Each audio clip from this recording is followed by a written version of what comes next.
দ্বিতীয় বিশ্বযুদ্ধৰ পাছত 1945 চনত ব্ৰিটেইনত নিৰ্বাচন অনুষ্ঠিত হ'ল আৰু এই নিৰ্বাচনত লেবাৰ পাৰ্টি ক্ষমতালৈ আহিল আৰু ক্লেমেণ্ট এটলি প্ৰধানমন্ত্ৰী হ'ল।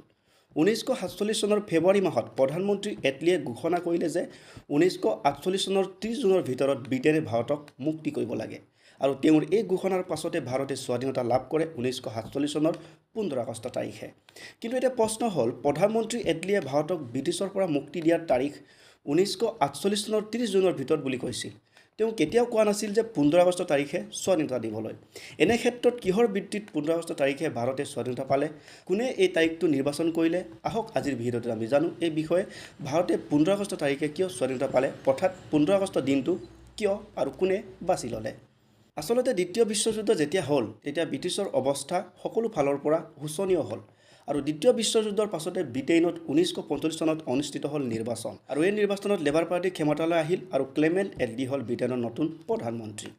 যেতিয়া এটলি প্ৰধানমন্ত্ৰী হ'ল তেতিয়া এটলিয়ে ভাৰতবৰ্ষৰ অন্তিমটো ভাইচৰয় নিৰ্বাচিত কৰে লৰ্ড মাউণ্টবেটনক আৰু মাউণ্টবেটনক ভাইচৰয় পঠাৰ পাছতেই এটলিৰ স্পষ্ট নিৰ্দেশ আছিল 1948 চনৰ 30 জুনৰ ভিতৰত ভাৰতক মুক্তি দিয়াৰ আৰু এনেদৰে এটলিৰ নিৰ্দেশ মৰ্মে মাউণ্টবেটনে ভাৰতক স্বাধীনতা দিবলৈ 1948 চনৰ 30 জুনলৈ অপেক্ষা কৰিব বিচাৰিছিল।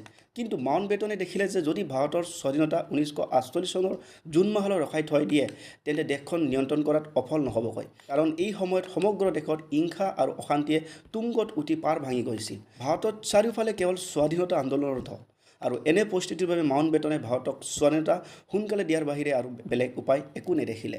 সেয়ে তেওঁ উপায়হীনতাত সোনকালে 1947 চনৰ 4 জুলাইত ব্ৰিটিছৰ অংশত ভাৰতীয় স্বাধীনতা আইন গৃহীত কৰালে আৰু 1947 চনৰ 15 আগষ্ট তাৰিখে ভাৰত ব্ৰিটিছ শাসনৰ অন্ত পেলোৱাৰ ব্যৱস্থা কৰিলে।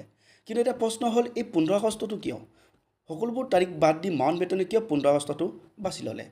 আচলতে 15 আগষ্ট তাৰিখটোৰ সংক্ৰান্তত পৰৱৰ্তী সময়ত মাউণ্টবেটনক যেতিয়া সোধা গৈছিল তেতিয়া তেওঁ স্পষ্ট আকাৰে জনাই দিছিল যে আচলতে ভাৰত স্বাধীন মাউণ্টবেটনে ছেপ্টেম্বৰ নহ'লে অক্টোবৰৰ আশে পাশে দিয়াৰ কথাই ভাবিছিল।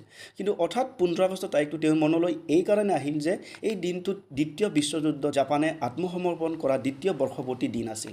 অৰ্থাৎ 15 আগষ্ট তাৰিখটোত জাপানৰ ৰজাই দ্বিতীয় বিশ্বযুদ্ধত আত্মসমৰ্পণ কৰাৰ কথা ঘোষণা কৰিছিল। গতিকে এই দিনটোৰ কথা মনত ৰাখি এই একেটা দিনতে ভাৰতকো স্বাধীনতা দিয়াৰ কথা মাউণ্টবেটনৰ মনলৈ আহিল আৰু এনেদৰে মাউণ্টবেটনৰ মনলৈ অহাৰ পৰিপ্ৰেক্ষিতত ভাৰতবৰ্ষক 15 আগষ্ট তাৰিখে স্বাধীনতা ঘূৰাই দিলোঁ বুলি ঘোষণা কৰি অৱশেষত তেওঁ ভাৰত ত্যাগ কৰে আৰু এনেদৰে মাউণ্টবেটনৰ ঘোষণাৰ পাছতেই ভাৰতে 15 আগষ্ট তাৰিখে স্বাধীনতা পালোঁ বুলি অফিচিয়েলি গ্ৰহণ কৰে।